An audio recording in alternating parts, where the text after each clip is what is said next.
Kamu tahu nggak, TikTok jadi aplikasi yang paling banyak di-download loh. Kenapa ya?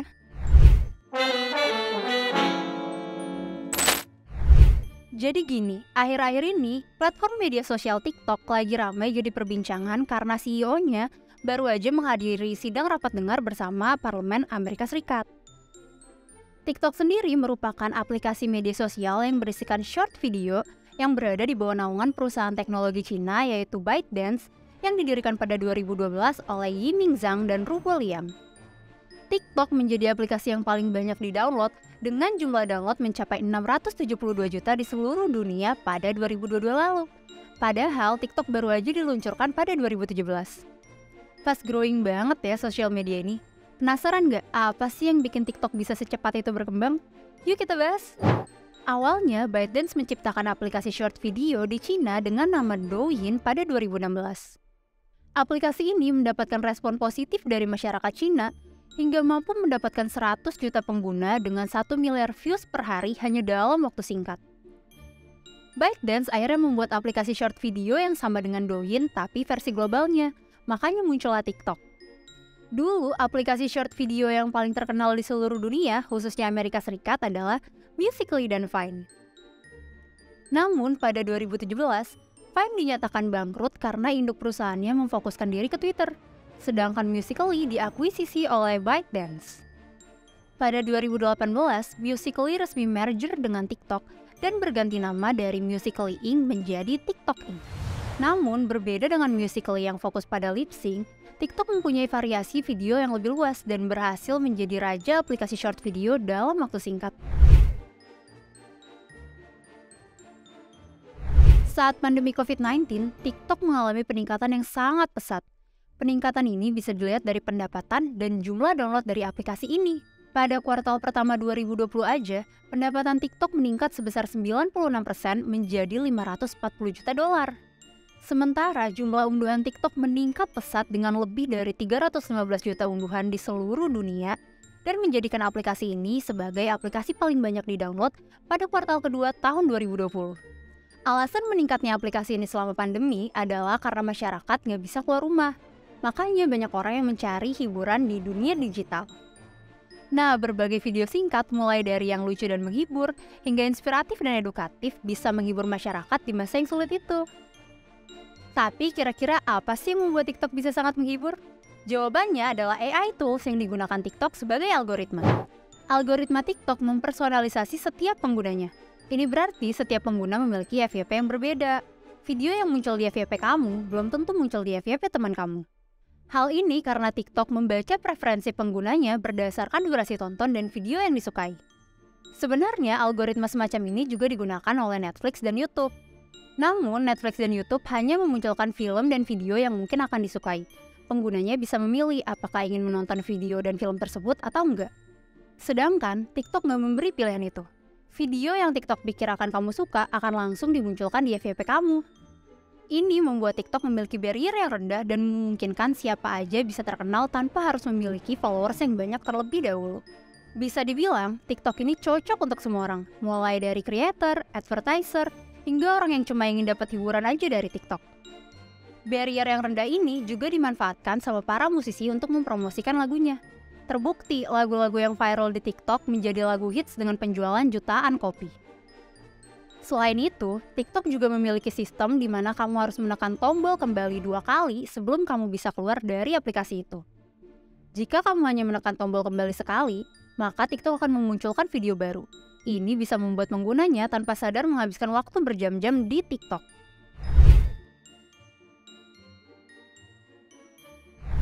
Dalam waktu 10 tahun, ByteDance selaku induk perusahaan TikTok berhasil mendapatkan market capitalization sebesar 353 miliar dolar atau sekitar 5,31 kuadriliun rupiah pada 2022. Ini menjadikan ByteDance sebagai perusahaan teknologi kelima terbesar di dunia setelah Alphabet, Amazon, Meta, dan Tencent.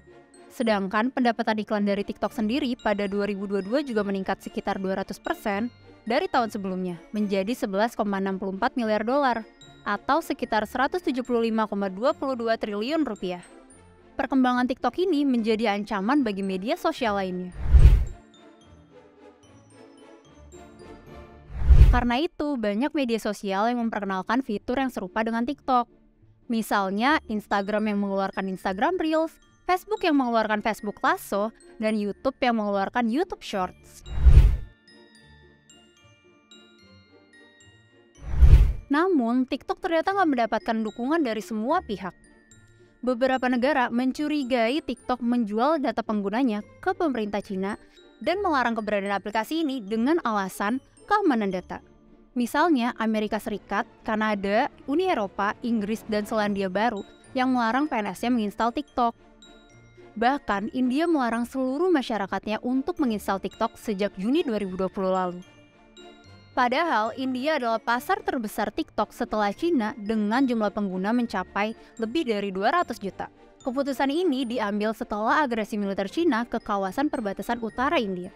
Seperti yang tadi udah kita singgung sedikit, Amerika Serikat mencurigai TikTok menjual data penggunanya ke pemerintah Cina. Makanya mereka sedang mempertimbangkan untuk melarang keberadaan aplikasi ini untuk seluruh masyarakatnya. Itu kenapa sidang rapat dengar antara CEO TikTok Shou Zichu dengan Parlemen Komisi Energi dan Perdagangan Amerika Serikat diadakan. Poin yang dibahas dalam sidang itu adalah, yang pertama, hubungan TikTok dengan pemerintah Cina. Banyak anggota parlemen yang beranggapan bahwa TikTok sebagai aplikasi buatan Cina pasti memiliki hubungan dengan Partai Komunis Cina. Namun, Chu mengatakan bahwa nggak ada hubungan antara TikTok dengan Partai Komunis Cina, dan menyebutkan bahwa TikTok adalah aplikasi global yang headquarter-nya berada di Singapura dan Los Angeles. Ia juga mengatakan bahwa TikTok bahkan gak tersedia di Cina, karena seperti yang tadi udah disebut, ByteDance mengeluarkan aplikasi video sendiri untuk Cina, yaitu Douyin. Yang kedua, TikTok memata-matai warga Amerika Serikat. Dalam durasi 5 jam selama sidang tersebut, Chu berkali-kali membantah bahwa TikTok memata-matai warga Amerika Serikat. Ia mengatakan bahwa TikTok melakukan segala hal untuk memastikan keamanan data untuk lebih dari 150 juta pengguna TikTok di Amerika Serikat. Dan memata-matai bukanlah kata yang pas untuk menjelaskan algoritma TikTok. Beberapa dari anggota parlemen menduga bahwa TikTok mempromosikan konten yang mendukung penjualan obat terlarang, eksploitasi seksual, dan eating disorder untuk anak-anak. Tapi CEO TikTok membantah dan mengatakan bahwa konten seperti itu melanggar kebijakan TikTok dan akan langsung di-ban. Chu juga mengatakan bahwa permasalahan itu nggak terkhusus hanya untuk aplikasi TikTok, karena konten seperti itu bisa aja berada di platform aplikasi media sosial lain. Yang keempat adalah Project Texas. TikTok mengusulkan keberadaan perusahaan teknologi Amerika Serikat, Oracle, sebagai pihak ketiga untuk memonitori dan meneliti kode sumber TikTok. Proyek ini disebut dengan Project Texas. Namun, proyek ini diragukan oleh anggota parlemen Amerika Serikat karena dinilai tidak memiliki kapabilitas untuk menyediakan keamanan yang dibutuhkan. Meskipun berbagai argumen dan bantahan telah dinyatakan CEO TikTok, tapi anggota parlemen Amerika Serikat tetap nggak yakin dengan argumen tersebut. Di sisi lain, masyarakat Amerika Serikat nggak setuju dengan pelarangan itu karena sangat menyukai aplikasi tersebut. Anggota parlemen Amerika Serikat masih meyakini adanya keterkaitan antara pemerintah Cina dengan aplikasi short video itu dan masih mempertimbangkan pelarangan TikTok untuk seluruh warga Amerika Serikat. Di sisi lain, masyarakat Amerika Serikat nggak setuju dengan pelarangan TikTok karena sangat menyukai aplikasi tersebut. Bahkan, mereka menyuarakan sentimen dukungan untuk CEO TikTok di sosial media dengan mengupload berbagai video editing untuk CEO TikTok. Jadi gimana? Udah paham kan kenapa TikTok bisa cepat berkembang? Semoga kamu bisa belajar dari video ini ya.